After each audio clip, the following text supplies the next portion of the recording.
자, 마지막 모의고사입니다. 문제는 다 풀어보셨을 거고요. 마지막이니까 이제 시간 얼마 안 남았으니까 간단히 답을 좀 체크해 보겠습니다.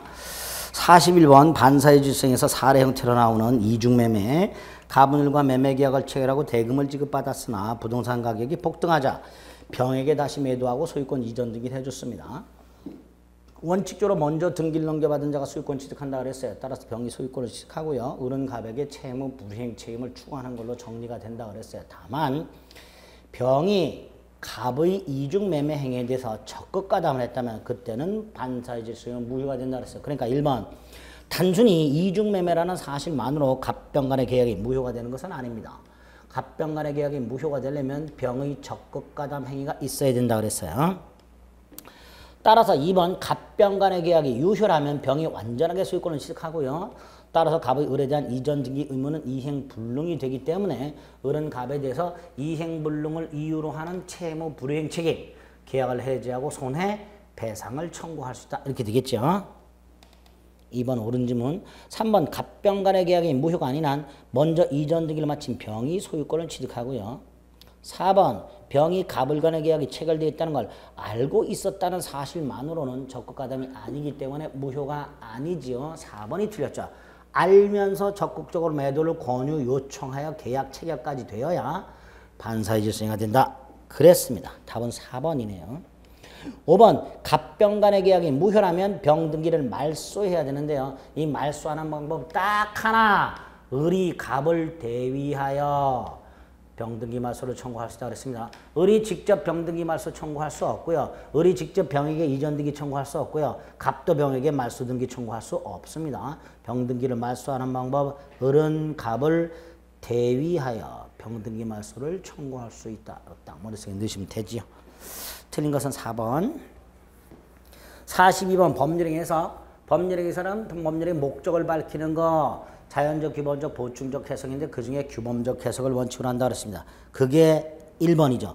법률행위 해석은 계약서 등 서면의 문구에 구애받는 것은 아니지만 당사자가 표시행위에 부여한 내심적 의사가 아닌 표시상의 의사에 따라야 한다라고 해야 되죠. 내심적 의사가 아니라 무슨 의사? 표시상의 효과의사.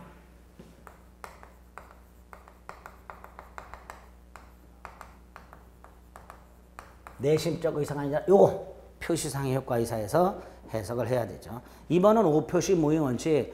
X토지를 매매하기로 합의했으나 지번을 착오해서 Y토지로 표시. 계약은 X토지에 대하여 성립. 3번 법률행위 해석은 법원의 전속적 권한이라고 했어요. 따라서 당사자가 계약서에 계약의 의문이 있으면 매도인 해석에 따른다 라는 약정을 했다 하더라도 그 약정은 법원을 구속하지 않습니다. 3번이 옳은 지문이네요. 법원의 법률행위 해석권을 구속하지 않습니다. 4번 사실인관성이나 임의규정도 법률행위 해석의 기준이 될 수 있는데 그러려면 당사자 의사가 불분명해야 돼요. 사실인관성과 임의규정은 당사자 의사가 불분명할 때 법률행위 해석의 표준이 됩니다. 따라서 명확한 경우에는 사실인관습은 적용되지 않습니다. 5번 관습법은요. 법령입니다. 법이라고 이름이 붙여있기 때문에 그래서 관습은 관행이고요. 관습법은 법입니다. 법이에요. 아예. 달라요. 관행에다가 반복적 관행에다가 사회 일반인의 법적 확신이 있게 되면 그때는 관습법으로 승격이 됩니다. 따라서 5번도 X.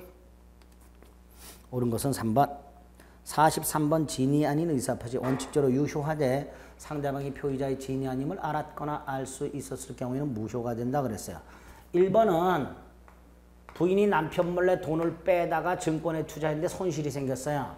남편한테 맞아 죽게 생겼으니까 증권회사 직원한테 가서 손해를 배상하겠다는 각서만 하나 써달라. 남편한테 보여주고 바로 찢어버리겠다. 그래서 직원이 써줬어요. 이때 직원은 비진이죠. 실제로 손해배상할 생각이 없죠. 그리고 상대방인 이 부인도 알고 있죠. 비진이고 알고 있으니까 무효 이렇게 되겠죠. 1번 옳은 지문.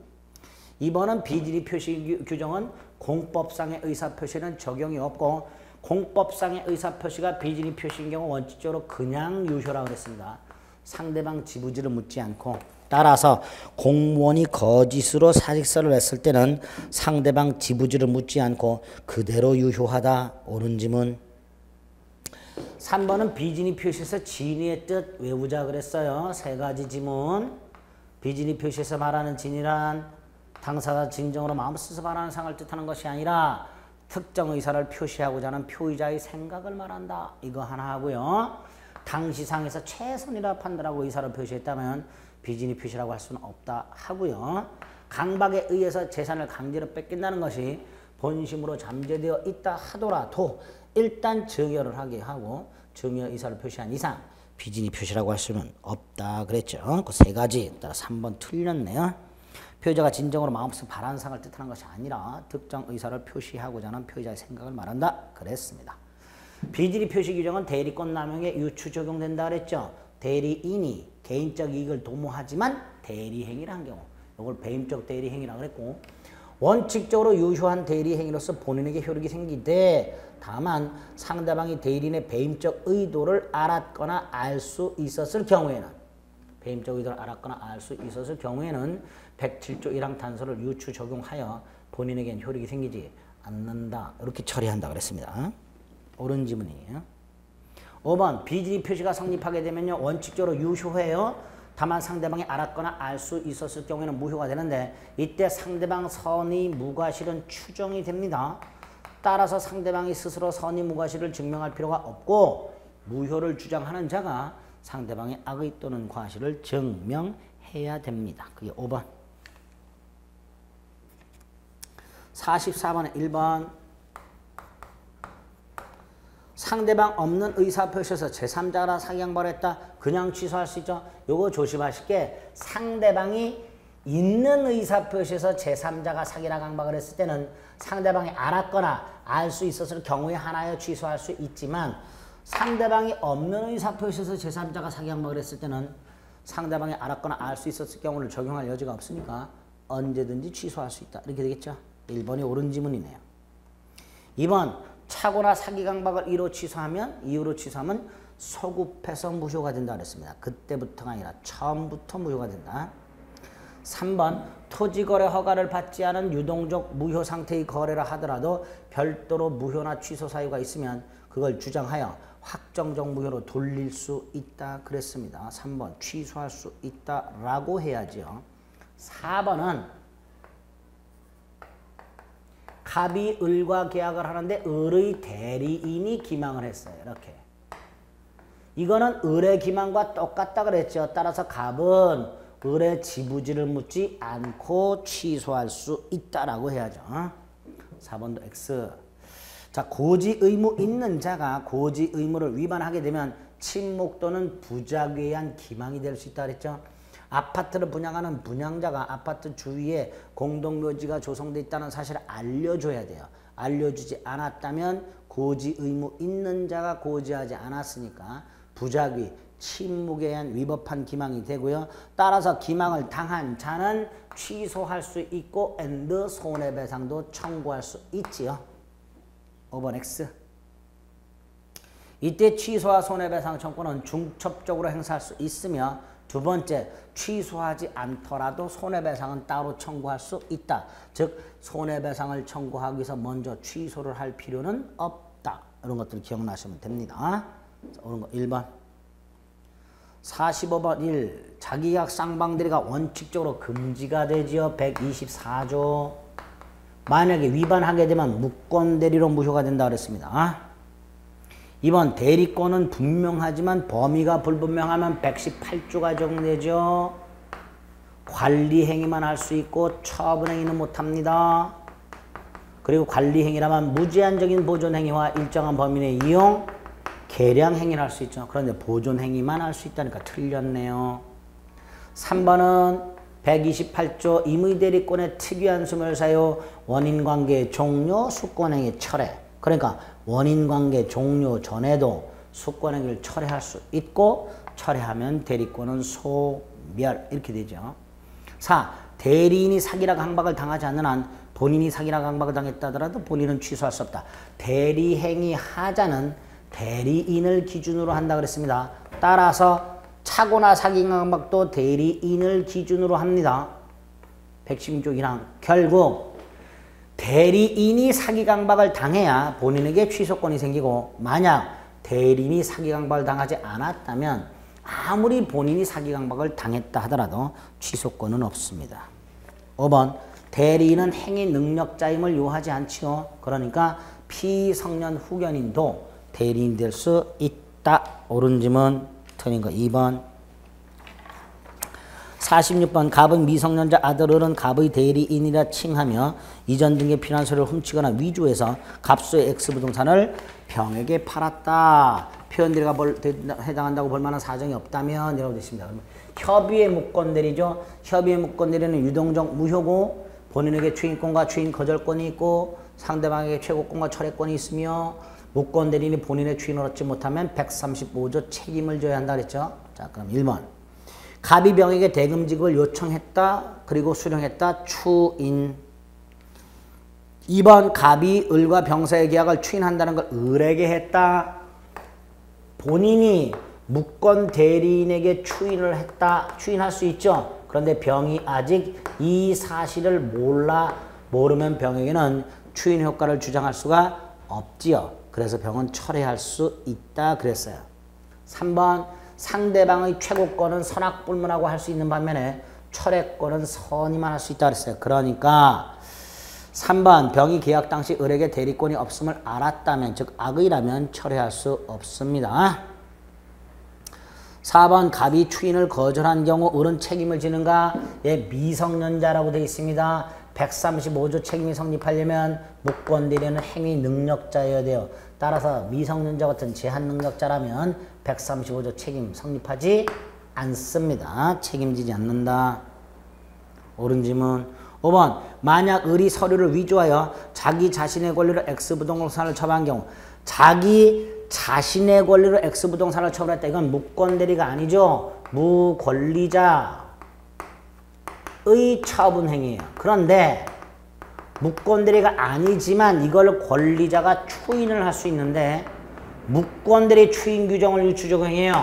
무권대리 추인 규정을 유추 적용하니까 이 추인은 반드시 상대방에게 할 필요는 없고 무권리자 상대방 그 승계인에 대하여 할 수 있다라고 해야 되죠. 무슨 추인을 유추 적용한다고요? 무권대리 추인 규정을 유추 적용하게 됩니다. 5번 X. 반드시 상대방에 대해서 추인에 의사 표시할 필요는 없고 무권리자 상대방의 승계인에 대하여 추인할 수 있다라고 하면 됩니다. 틀린 거 5번. 47번 표현대리가 성립했다. 상대방은 선악불문 철회할 수 있다. 표현대리가 성립했다 하더라도 상대방이 표현대리를 주장하지 않는다면 협의의 무권대리인데 협의의 무권대리 경우 상대방 선의일 때만 처리할 수 있죠. 1번 X. 2번 대리권 소멸 후의 표현대리도 법정대리, 임의대리에 모두 적용됩니다.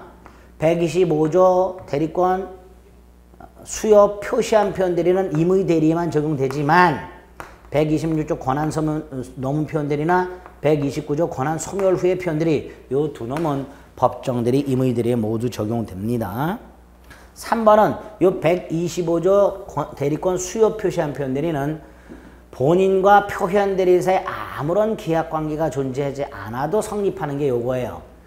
126조는요. 요놈한테 기본 권한이 있어야 되고요. 129조는 권한이 있다가 소멸해야 돼요. 그러나 125조는 본인과 무권대리인 사이에 아무런 계약관계가 존재하지 않아도 계약관계 유무 그 다음에 그게 유효든 무효든 효력 유무와 관계없이 수요 표시한 경우에 성립하는 무권대리가 권한 대리권 수요 표시한 표현대리입니다. 그러니까 3번 대리권 수요 표시한 표현대리는 본인과 대리 행위를 한 자, 즉 무권대리인 사이에 기본적인 법률관계 성질이 뭔지 그게 있는지 없는지 그 효력이 있는지 없는지와는 관계없이 성립하게 됩니다. 옳은 지문.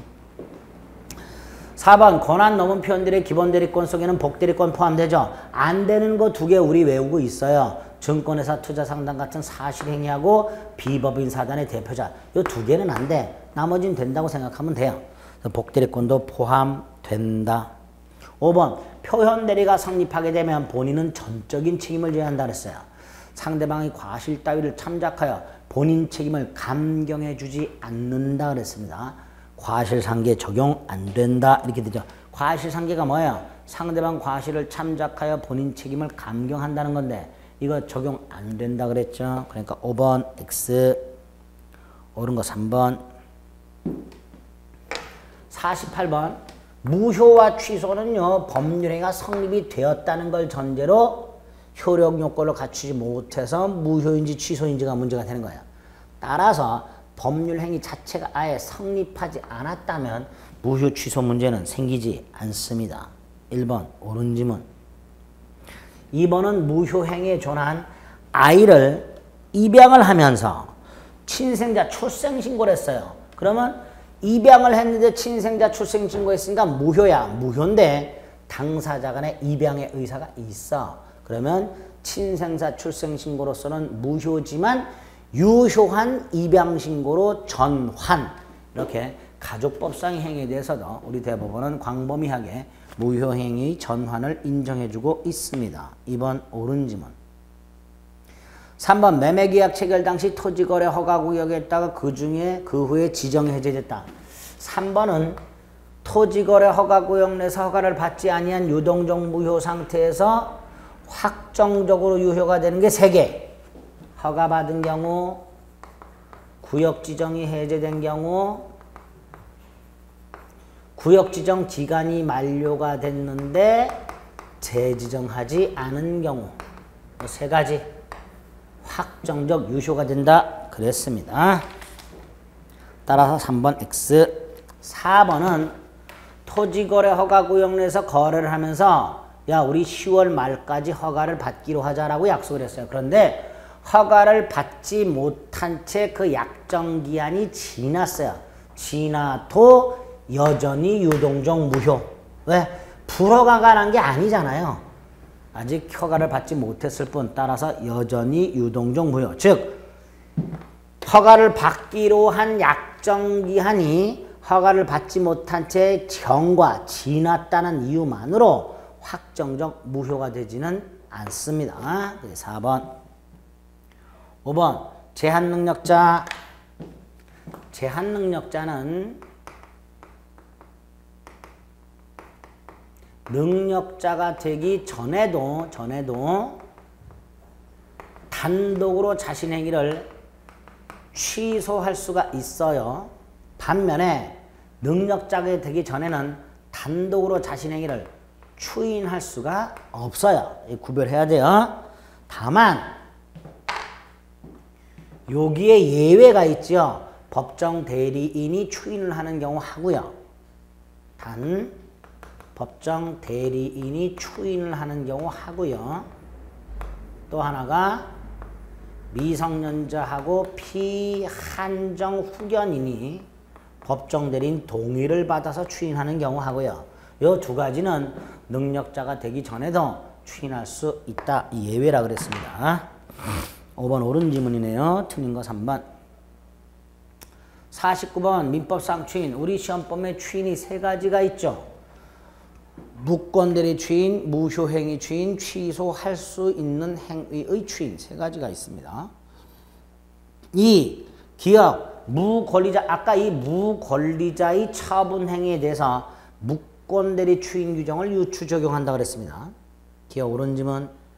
니은 무효행위를 추인하면 새로운 행위로 보니까 원칙적으로 장래효지만 당사자 의사로 당사자 사이에서는 소구표로 인정할 수 있다 그랬습니다. 니은 옳은 지문. 디귿 취소할 수 있는 법률행위를 추인. 요거 취소권 포기죠. 취소권을 포기했으니까 더 이상 취소하지 못한다 이렇게 되겠죠. 리을은 본인이 사망을 하고 무권 대리인이 본인의 지위를 단독으로 상속을 받은 경우에는 이 무권 대리인은 뭐는 못한다? 추인을 거절하지는 못한다. 그랬습니다. 추인을 거절할 수는 없다. 추인을 할 수는 있으나 추인 거절할 수는 없다. 그랬어요. 그러니까 틀린 것은 없죠. 답은 5번. 50번 조건기한에 관한 설명으로 틀린 것은이라고 되어 있는데 50번 조건이든 기한이든 원칙적 장래효죠. 그러니까 해제 조건부로 증여를 했고 등기까지 마쳤는데 그 해제 조건이 성취가 되면 법률의 효력은 소멸하니까 소유권은 증여자에게 되돌아오는데 소급해서 되돌아오는 게 아니죠. 해제 조건이 성취됐으니까 장래를 향하여 복귀 이렇게 될 거예요. 따라서 1번 X 원칙적으로 그 소유권은 소급하여가 아니라 장래를 향하여 증여자에게 복귀한다라고 하면 돼요. 2번은 불법 조건 반사의 질생이로 불법 조건만 무효가 되는 게 아니라 법률행위 전체가 무효가 된다. 3번 기한 이익 침해하지 못하죠. 또 기한부 권리 조건부 권리 침해 못합니다. 기한부 권리나 조건부 권리를 침해하면 손해배상 책임이 생긴다고 그랬어요. 3번 옳은 지문. 4번 기한도래효과는 절대로 소급효를 인정할 수 없다 그랬죠. 조건은요. 조건 성취 효력 원칙적으로 장래효대 당사자 의사로 소급효를 인정할 수 있어요. 그러나 기한도래는 절대로 소급효를 인정할 수 없다 그랬습니다.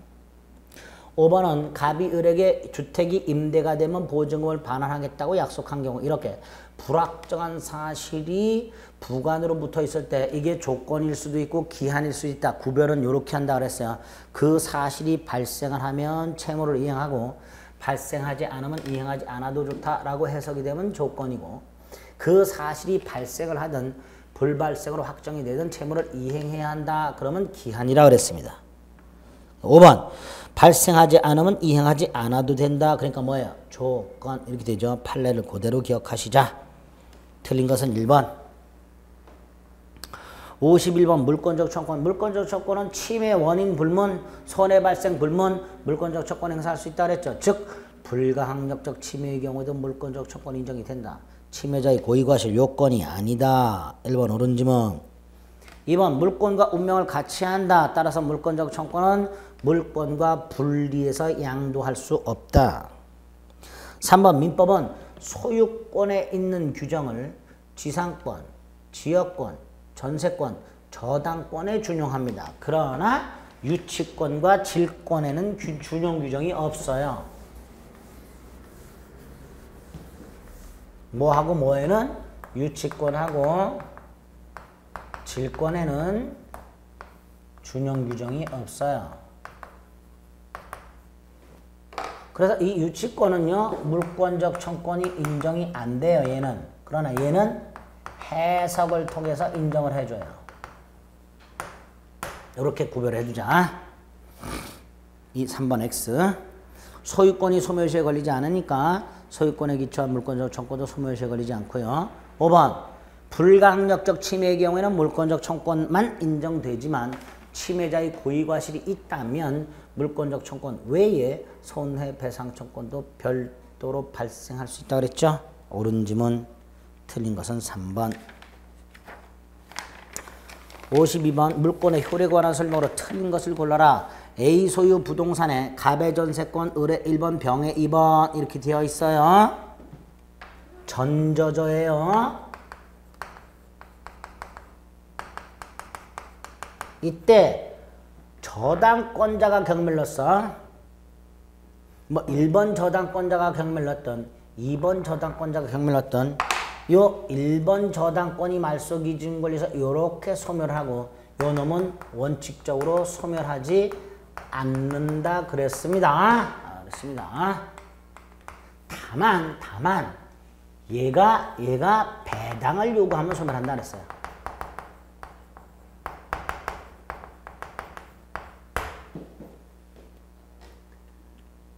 그러니까 1번 틀렸죠. 배당 요구했단 말 없으니까. 2번 갑의 부동산을 을이 불법 점유인 상태에서 각이 부동산 소유권을 병에게 넘겨줬다면 갑은 더 이상 소유자가 아니니까 갑은 물권적 청권 행사할 수 없고요. 3번 갑 토지에 을이 무단으로 건물을 건축하고 이를 병이 매수. 임대가 아니에요. 매수예요. 갑 소유 땅의 무단 건물, 을 소유 건물을 병이 샀어. 샀는데 등기 안 했어. 그럼 병은 소유자가 아니야. 아님에도 불구하고 이 건물을 철거할 수 있는 지위는 있으니까 갑은 병을 상대로 철거 청구할 수 있다. 4번 갑의 자전거를 수리하여 생긴 수리비 채권을 확보하기 위해서 을이 자전거를 유치하던 중 병이 자전거를 절취. 4번 절취. 전형적인 점유 침탈. 유치권자가 유치물에 대한 점유를 침탈당하면 유치물 반환을 청구할 수는 없으나 204조에 기초하여 침탈당한 날부터 1년 내 점유물 반환을 청구할 수 있지요. 4번 옳은 지문. 5번 갑이 채권담보 목적으로 을에게 자신의 부동산을 이전했는데 채권담보 목적으로 부동산을 이전했으니까 이전 등기해줬겠죠. 양도담보죠. 근데 갑이 변제기에 을에게 채무를 이행함으로써 가지게 되는 말소 청구권, 요거 소유권에 기초한 물권적 청권이죠. 따라서 소멸시에 걸리지 않는다. 이렇게 되겠죠. 소멸시에 걸리지 않는다. 틀린 거 1번. 53번에 1번 건축물 도급계약에서 원칙적으로 완공된 건물은 도급인이 원시치죠. 단 수급인의 재료와 노력으로 신축한 경우에는 수급인이 원시치죠. 그런데 이 경우에도 수급인의 재료와 노력으로 신축을 한 경우에도 도급인과 수급인 사이에 그 완공된 건물을 도급인에게 귀속시키기로 합의가 있었다면 다시 도급인에게 귀속. 이렇게 됩니다. 1번 옳은 지문. 2번은 공유물 분할 판결이라고 되어 있으니까 형성 판결. 이니까 등기 필요 없죠. 187조 판결 등기 필요 없다. 2번 X. 3번은 이행 판결 등기해야 된다.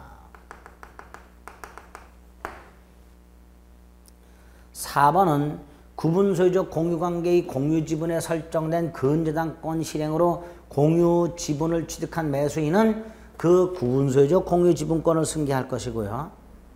5번 혼동의한 물권 소멸은 법률 규정에 의한 소멸이에요. 법률 행위가 아니라 따라서 말소 등기 없이 소멸, 즉 효력이 생긴다. 이렇게 되겠죠. 틀린 거 2번. 54번 부동산 등기의 유효요건에 관한 설명으로 틀린 것은 이라고 되어 있습니다. 일단 등기는 권리의 존속요건이 아니니까 등기부가 멸실되거나 등기가 불법 말소되었다 하더라도 권리는 소멸하지 않는다. 즉 물권 변동의 효력이 상실되지 않습니다. 1번, 2번. 3번 매매계약이 무효 취소되었다. 갑과 을 사이에 매매를 했고 을에게 등기를 넘겨줬는데 요 계약이 무효 취소되었다. 대법원 을 등기 말소할 필요 없이 소유권은 갑에게 복귀. 따라서 갑은 을을 상대로 말소 등기를 청구하거나 진정 명의회복을 위한 이전 등기를 청구할 수 있다. 옳은 지문. 거기서 말소 등기 대신 이전 등기라고 되니까 이전 등기가 뭐다? 진정 명의회복을 위한 이전 등기 청구를 말하게 됩니다. 4번하고 5번은 무효 등기 유용. 광범위하게 허용되는데 안 되는 거 2개. 유용하기로 하는 합의 전 등기부상 이해관계 있는 제3자가 있는 경우 하고요. 표제부 유용 절대로 안 된다 그랬어요. 따라서 5번. 등기상 이해관계인이 있든 없든 멸실된 건물 등기를 멸시로 신축한 건물의 등기로 유용하는 것은 절대로 허용되지 않는다야. 5번 X. 55번 등기의 추정력 중에 권리 추정력 있죠. 특히 저당권 같은 담보물권이 등기가 되어 있다면 채권의 존재도 추정된다. 1번 옳은 지문. 2번 이전 등기도 권리 추정력이 있죠.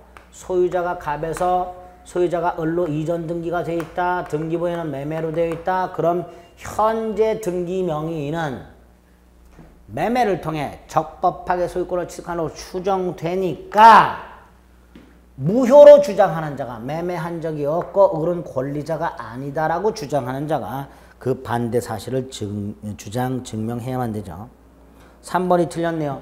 이전 등기의 추정력은요. 현재 등기 명인이 제3자에 대해서뿐만 아니라 전 등기 명인에 대해서도 추정력을 주장할 수 있다. 3번 X. 자, 보존등기 4번. 보존등기 추정력이 깨지는 경우 보존등기 추정력이 깨지는 경우 3개. 첫째, 건물보존등기 명인과 신축자가 다르다. 두 번째, 요거 토지보존등기 명인과 소유자로 사정받은 자가 따로 있다. 세 번째로, 미등기 부동산을 양수한 자가 보존등기했을 때 모두 생략등기로 유효하되 양도인이 양도 사실을 부정하게 되면 추정력은 일단 깨진다. 등기 유무효를 떠나서 일단 추정력은 깨진다. 이렇게 되겠죠. 4번 옳은 질문. 5번은 등기부상 명의인을 소유자로 믿고서 등기부상 명의자를 소유자로 믿고서 또는 신뢰를 하고서 그냥 믿었다? 아니죠. 등기부 확인했고 신분증 확인했고 일치 여부 비교해봤고 일치하더라. 그러면 등기부상 명의자를 매도인으로 믿을 수밖에 없겠죠. 즉 조사할 거 다 했다. 그 권리가 설령 등기가 설령 무효라 하더라도 전혀 모르고 있었던 걸로 추정 이렇게 되겠죠. 과실 없는 점유자. 옳은 지문 무과실. 56번 틀린 것을 골라라. 1. 물권을 혼동에 의해서 소멸하지만 소멸하는 권리가 제3자 권리 목적이거나 후순위 권리가 존재하면 소멸하지 않는다 그랬죠. 갑소유 땅의 지상권자 을이 있고 병이 저당권을 지상권에 대해서 취득한 상태에서 지상권자가 설령 소유권을 취득하더라도 이 지상권은 제3자 권리의 목적이므로 소멸하지 않는다. 2번 점유권과 광호권은 소유권과의 혼동이 일어나지 않습니다. 따라서 2번 X. 3번 저당권 설정자가 채권을 양수했어요. 저당권 설정자 채무자가 채권을 양수했으니까 채권자 채무자가 동일인이 됐어. 저당권은 소멸. 4번 B의 지상권에 A가 저당권을 갖고 있고 같은 지상권에 C도 저당권을 갖고 있다. 지상권자 B가 있는데 여기에 저당권자가 하나 있고 또 하나가 있더라. 이렇게 지상권 B에 저당권이 2개가 있을 때 A가 지상권을 취득했다. 그러면 지상권과의 혼동에서 소멸하는 권리보다 후순위 권리가 존재하니까 이 저당권은 소멸하지 않는다. 이렇게 되겠죠. 5번 혼동한 물권의 소멸 효과는 절대적이라고 했습니다. 따라서 혼동 이전 상태로 복귀하더라도 소멸하는 권리는 부활하지 않되 다만 소유권 취득이 무효라면 그때는 예외적으로 부활한다. 그랬습니다. 틀린 거 2번. 57번 점유보조자.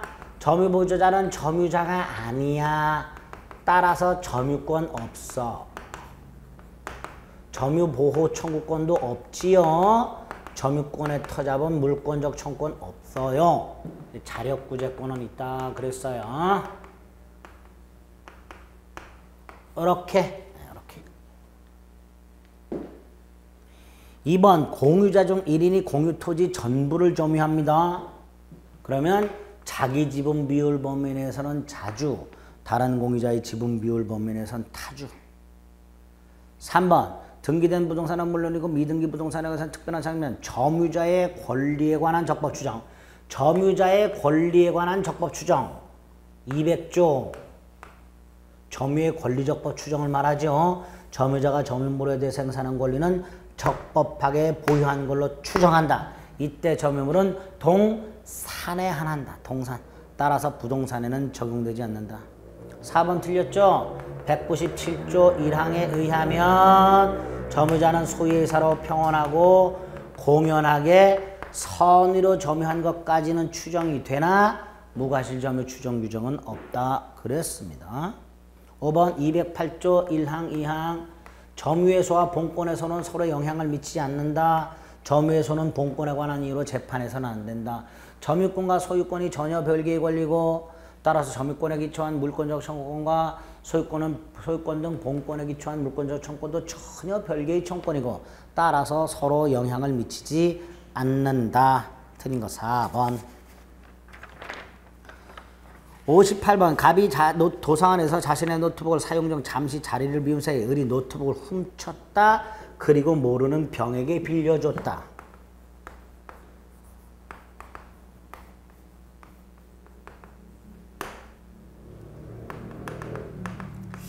일단 얘는 소유물 반환 청구하고 침탈당했으니까 점유물 반환 청구하고 두 가지가 있을 수 있죠. 1. 갑은 점유 침탈을 이유로 을에게 노트북 반환 청구할 수 있으나 손해배상을 청구할 수는 없다. X 204조에 보면 침탈자의 고의과실이 있다면 반환 및 손해배상을 청구할 수 있도록 되어 있다. 2번 병은 을의 포괄 승계인에 해당되므로 아니에요. 빌렸다고 되어 있으니까 특별 승계인이에요. 그리고 선이야. 204조는 침탈자의 포괄 승계인, 침탈자의 악의의 특별 승계인을 상대로 한다 그랬어요. 따라서 병은 침탈자의 선의의 특별 승계니까 58번 문제에서 이러한 사실을 모르는 병 그랬으니까 이 병은 침탈자의 선의의 특별 승계인이니까 204조 점유물 반환을 청구할 수는 없습니다. 2번 X. 3번 점유물 반환 청구는 침탈당한 날부터 1년 내 해야 되고요. 그 1년은 출소기간. 4번 병은 노트북에 대한 선의 취득을 이유로 갑의 소유물 반환 청구를 거절할 수 있다. 선의 취득은 소유권을 취득해야 되는데 얘는 임차인에 불과합니다. 갑이 병을 상대로 점유물 반환을 청구할 수는 없으나 소유물 반환을 청구할 수는 있고요. 병은 선의 취득이 안 되죠. 왜? 소유자가 아니니까, 소유권을 취득한 게 아니니까. 따라서 병은 노트북에 대한 선의 취득을 이유로 갑의 소유물 반환 청구를 거절할 수는 없습니다. 얘는 선의 취득 안 된 거예요, 지금. 선의 취득을 통해서 취득할 수 있는 권리는 소유권이나 질권 따입니다. 5번 갑은 을에 대하여 소유권에 터져봐 노트북 반환을 청구할 수 있고 점유 침탈을 이유로도 반환을 청구할 수 있다. 이렇게 되겠죠. 따라서 옳은 것은 3번. 주의토지 통행권 1. 통행로가 항상 특정한 장소로 고정되지 않습니다. 기존 통행로가 제 기능을 발휘하지 못하면 다른 곳의 통행로 확인을 청구할 수도 있습니다. 그래서 2번 을이 기존 통행로로 이용되던 토지 사용 방법을 그 용법 따라 바꿨을 때 갑은 을을 위해 보다 손해가 적은 다른 장소로 옮겨서 통행해야만 됩니다. 3.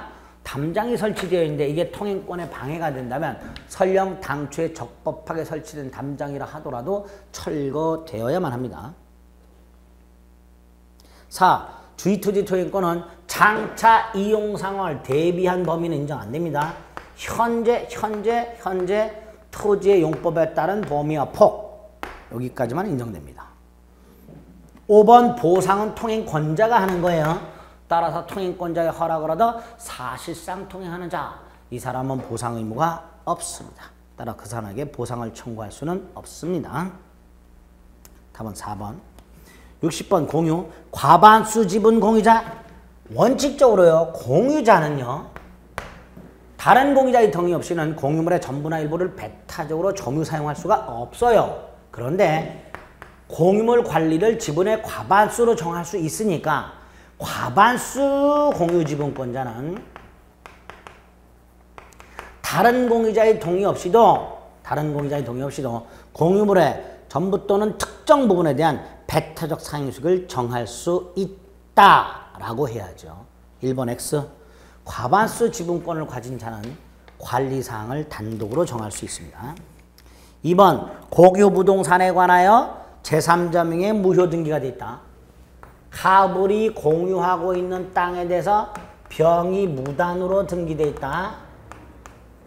각과 그런 각각 전부 말소를 청구할 수 있습니다. 전부 이전 등기를 청구하지 못해요. 이전 등기는 자신의 지분 비율만 청구하는 거예요. 그러나 말소는 전부 말소를 청구할 수 있는 거예요. 2번 5. 3번 공유자 간의 공유물에 관한 사용 수익에 관한 특약 승계인에게 당연히 승계된다. 특별한 사정이 없는 한 특정 승계인에게 승계된다. 이 원칙이에요. 4번 공유물을 공유자 중 1인의 단독 소유 또는 수인의 공유로 하되 현물을 소유하게 되는 공유자로 하여금 다른 공유자에 대해서 지분을 돈으로 배상시키는 방법. 원래 공유물 분할 재판은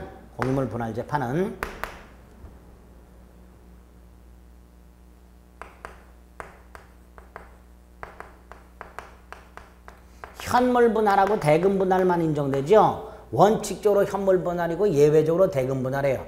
가격 배상은 인정 안 하는데 우리 대법원이 가격 배상을 현물 분할의 일종으로 포함을 시킵니다. 이 요구예요. 그래서 공유자 중 1인이 현물을 취득하고 다른 공유자에게 지분을 적정한 가격으로 배상시키는 방법 가격 배상인데 현물 분할의 일종으로 인정. 이렇게 됩니다. 옳은 지문이네요. 60번에 3번은 판례입니다. 머릿속에 그냥 넣으세요. 관리에 관한 당사자 간의 특약 지분의 특정 승계에게 당연 승계된다. 다만 그 공유지분권의 본질적 부분을 침해하는 특약까지 당연히 승계하는 것은 아니에요. 5번은 공유물을 분할을 했는데 하자가 있는 부분을 취득한 자가 있어. 이 하자가 있는 부분을 취득한 자에 대해서 다른 공유자들은 지분 비율로 매도인의 담보 책임을 진다. 외우세요. 지분 비율로 매도인과 동일한 담보 책임. 딱 이렇게 머릿속에 넣으시면 되겠습니다. 그래서 5번도 옳은 지문, 틀린 거 1번. 그래서 60번까지 일단 풀어보셨고요. 나머지 61번부터 80번까지는 시간을 조금 달리해서 풀어보도록 하겠습니다. 수고했습니다.